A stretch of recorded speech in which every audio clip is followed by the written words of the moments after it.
ಮಧು ಅವರು ಹೇಳ್ತಾ ಇದ್ದಾರೆ, ಅಲ್ಲ ಇವರು JDS ಅವರು ಹೇಳ್ತಾ ಇದ್ದಾರೆ, ಪಾರ್ಲಿಮೆಂಟ್ ಅಲ್ಲಿ ಎಷ್ಟು ನಿಮಿಷ ಮಾತಾಡಿದಿರೋ? ಹೌದು, ಮೈಕ್ ಆಫ್ ಮಾಡ್ತಾರೆ, 1.5 ನಿಮಿಷ ಕೊಡಲ್ಲ. ಇಡೀ ರಾಜ್ಯದ ಸಮಸ್ಯೆನ 1 ನಿಮಿಷದಲ್ಲಿ ದೇವೇಗೌಡರು ಹೇಳಿದ್ದಾರೆ. ನಾನ್ ಡೆಲ್ಲಿಗೆ ಹೋಗೋದಕ್ಕೆ ಬೇಜಾರಾಗುತ್ತೆ, ನನಗೆ 3 ನಿಮಿಷ ಕೊಡೋದು, 2 ನಿಮಿಷ ಕೊಡೋದು. ಒಂದು ಸುಮ್ಮನೆ ಇರ್ಬೇಕು ಮಾತಾಡುವಾಗ.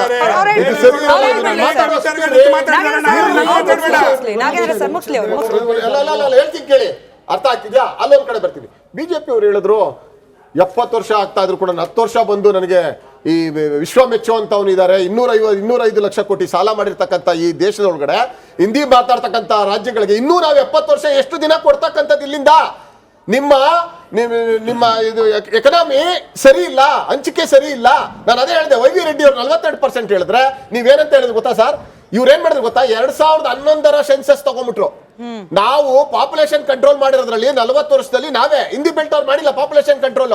ನಾವು ಪಾಪ್ಯುಲೇಷನ್ ಕಡಿಮೆ ಆಗಿದೀವಿ ಅನ್ಬಿಟ್ಟು 2011 ಅಂಕಿ ಅಂಶ ತಗೊಂಡು ನೀವು ನಮಗೆ ಬಜೆಟ್ ಅಲ್ಲಿ ಅಲೋಕೇಶನ್ ಮಾಡ್ತೀರಿ ಅನ್ನೋದಾದ್ರೆ ನಾವು ಮೊದ್ಲು ಏನ್ ಮಾಡ್ತೀವಿ ಗೊತ್ತಾ?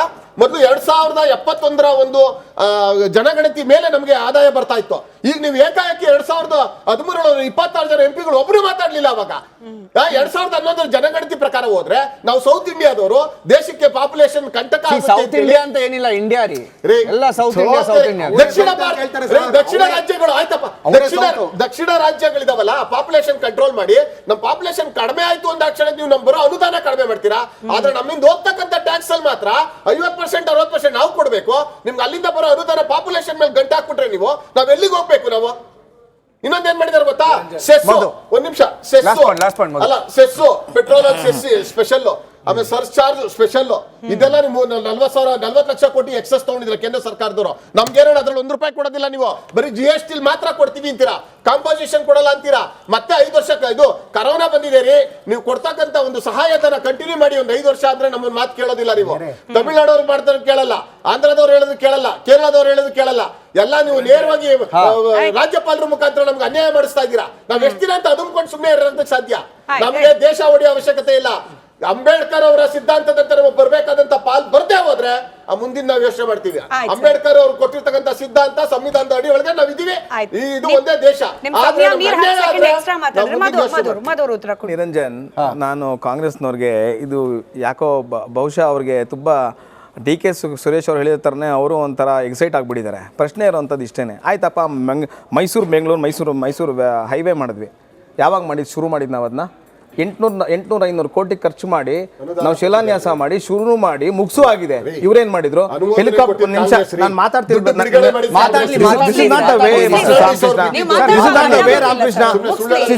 ರಾಮಕೃಷ್ಣ ಒಂದ್ ನಿಮಿಷ ರೀ. ನೀವು ಅಂಕಿಅಂಶ ಕೊಟ್ರಿ ಅಲ್ವಾ? ನೀವು 2011 2000 ಪಾಪ್ಯುಲೇಷನ್ ಸೆನ್ಸಸ್ ಹೇಳ್ತಾ ಇದ್ರಿ. ಯಾವ ಕ್ರೈಟೀರಿಯಾ ಮೇಲೆ ಫೈನಾನ್ಸ್ ಕಮಿಷನ್ ದುಡ್ಡು ಕೊಡ್ತಾರೆ ಅಂತ ಗೊತ್ತಾ ನಿಮ್ಗೆ? 5 ಕ್ರೈಟೀರಿಯಾ ಇದೆ. ಒಂದು ಇನ್ಕಮ್ ಡಿಸ್ಟೆನ್ಸ್, ಏರಿಯಾ ಕೊಡ್ರಿ. ಇಲ್ಲಿ 1 ನಿಮಿಷ ನಾವು ಮಾಡಿದ್ದಲ್ಲ ಕೇಳಿಸ್ಕೊಳ್ರಿ. ಯಾಕ್ರಿ ಹಿಂಗಾಡ್ತೀರಾ? ಒಳ್ಳೆ ಆರಾಮಾಗಿರಿ, ಟೆನ್ಷನ್ ತಗೊಬಿಡಿ, ಇರಿ ಸ್ವಲ್ಪ ಕೇಳಿಸ್ಕೊಳ್ಳಿ, ಸ್ವಲ್ಪ ಕೇಳಿಸ್ಕೊಳ್ಳಿ. ನಾವು ಮಾಡಿದ್ದಲ್ಲ ಇದನ್ನ. 50 ವರ್ಷ 60 ವರ್ಷದಿಂದ ಮಾಡ್ಕೊಂಡ್ ಇರ್ರಿ. ಯಾಕ್ರಿ ಹಿಂಗಾಡ್ತೀರಾ? ಕೇಳಿಸ್ಕೊಳ್ರಿ. 60 ವರ್ಷದಿಂದ ಮಾಡ್ಕೊಂಡ್ ಬರ್ತಿರೋದು ಇದು. 60 ವರ್ಷದಿಂದ ಯಾರಿದ್ರು?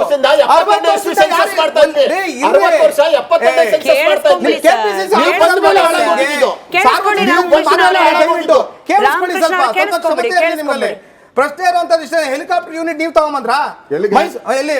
ತುಮಕೂರಲ್ಲಿ ಕೇಳ್ರಿ ಸ್ವಲ್ಪ. ಅಲ್ಲಿ ಅಲೋಕೇಶನ್ ಎಷ್ಟೇ ಮಾಡಿದಿರ? ಅಲೋಕೇಶನ್ ಎಷ್ಟೇ ಮಾಡಿದಿರ? ಅಲ್ಲಿ ಬನ್ರಿ ಹೋಗ್ಲಿ, ಕೇಳಿಸ್ಕೊಳ್ರಿ 1 ನಿಮಿಷ. PM ಧನ್ ಯೋಜನೆಯಲ್ಲಿ ಎಷ್ಟು ಕೊಟ್ಟಿದ್ದೀರಾ ಹೇಳ್ರಿ? ಕಿಸಾನ್ ಸಮ್ಮಾನ್ ಯೋಜನೆ ದುಡ್ಡು ರೈತರಿಗೆ ಕೊಡ್ತಾರೆ ಕಿತ್ಕೊಂಡಿದ್ದೀರಾ ನೀವು. ಈ ರಾಜ್ಯದವರು, ಈ ರಾಜ್ಯ ಸರ್ಕಾರದವರು ಕಿತ್ಕೊಂಡಿದ್ದೀರಲ್ರಿ ನೀವು ದುಡ್ಡಲ್ಲಿ. ಕೊಡ್ತೀನಿ ಅಂತ ಹೇಳಿ 3 ತಿಂಗಳು ರಾಮಕೃಷ್ಣ ಮಾತ್ರ ಮಾಡಿಲ್ಲ. ನಾವು ರಾಜ್ಯಕ್ಕೆ ದುಡ್ಡು ಕೊಟ್ಟಿದ್ದೀವಿ, ಇನ್ನು ಕೊಡ್ಬೇಕಾ ಕೇಳಿ. ನೀವು ಕೇಳ್ದೇನೆ ಇಲ್ಲಿ ಇದ್ದೀರಾ? ಯಾಕೆ ಹೇಳಿ? ಮೋದಿ ಅವ್ರಿಗೆ ಹೆಸರು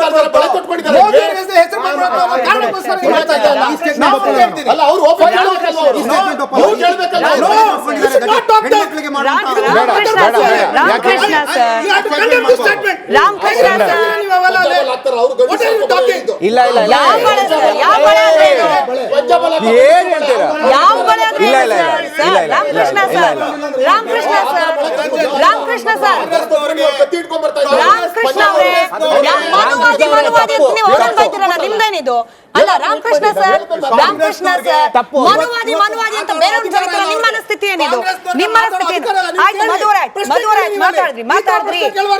ನೀವು ಮಾತಾಡಿದ್ರಿ ಬಿಜೆಪಿ ಟ್ವೀಟ್. ಆಯ್ತು ಸರ್ ರಾಮಕೃಷ್ಣ ಅವರೇ ವಿಷಯಕ್ಕೆ ಬನ್ನಿ, ವಾಪಸ್ ವಿಷಯ ಬನ್ನಿ. ತಿರ್ಗಾ ಈ ರಾಜ್ಯದಲ್ಲಿ ನಿಮ್ ಸಂಸದರು ಈ ಸಂಬಳ ಕೊಡ್ತಾ ಇದ್ರಲ್ಲ ಅದ್ರದ್ದು ಹೇಳಿ. ಕರ್ನಾಟಕ ಸಂಬಳ ಕೊಡ್ತಾ ಇದ್ರಲ್ಲ ಅದ್ ಹೇಳಿ. 26 ಕಿರ್ಚಿದಾಗಿದ್ರೆ ವಿಷಯಕ್ಕೆ ವಾಪಸ್ ಬರೋಣ. ಕಿರ್ಚಿದಾಗಿದ್ರೆ ಮನಸ್ಥಿತಿ ಬಗ್ಗೆ ಆಯ್ತು. ನಾಗೇಂದ್ರ ಸರ್ ನಂತರದಲ್ಲಿ ಹರೀಶ್, ಮಧು ಅವರೇ, ರಾಮಕೃಷ್ಣ ಅವರೇ 30 ಸೆಕೆಂಡ್ ಟೈಮ್ ಹಾಕ್ಬಿಡಿ, ಕಿರ್ಚ್ಬಿಡ್ಲಿ. 30 ಸೆಕೆಂಡ್ ಟೈಮ್ ಹಾಕಿ ಕಿರ್ಚ್ಲಿ. 30 ಸೆಕೆಂಡ್ ನಿಮ್ಗೆಲ್ಲ ಟೈಮ್ ನೋಡಿ ಕಿರ್ಚೋದಕ್ಕಿರೋ ಟೈಮ್ ನೋಡಿ. 70 ವರ್ಷ ಅಲ್ಲಿ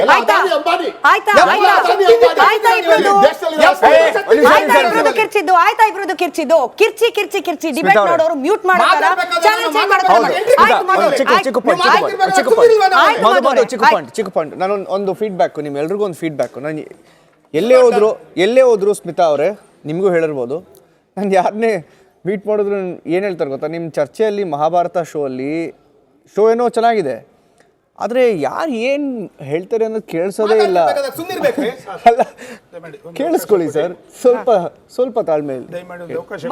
ನಾನು ಕ್ವಶನ್ ಕೇಳ್ಬಿಡ್ತೀನಿ, ಅದನ್ನು ಸೇರಿಸ್ಕೊಂಡು ಬಿಜೆಪಿ ಮಾಡಿರೋ ಒಂದು ಟ್ವೀಟು, ಧರ್ಮದ ಆಧಾರದ ಮೇಲೆ ದೇಶವನ್ನ 1947ರಲ್ಲಿ ವಿಭಜನೆ ಮಾಡಿದ್ರು.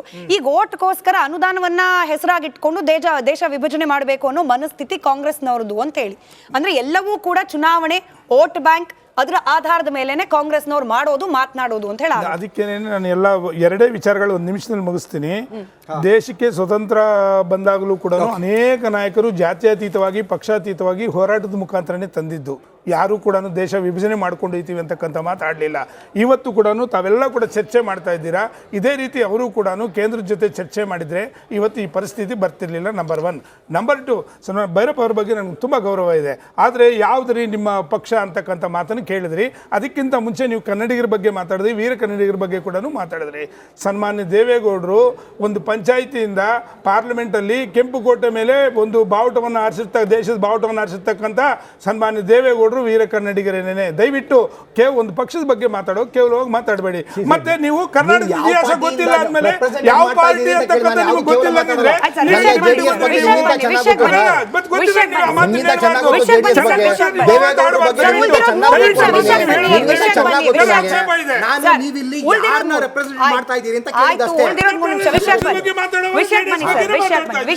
ಬಿಜೆಪಿ ಅವ್ರ ತರ ಮಾತಾಡ್ತಾ ಇದ್ರಿ, ಅದಕ್ಕೋಸ್ಕರ ಯಾರು ಸಾರ್ ನೀವು ಅಂತ ಕೇಳಿದ್ದು.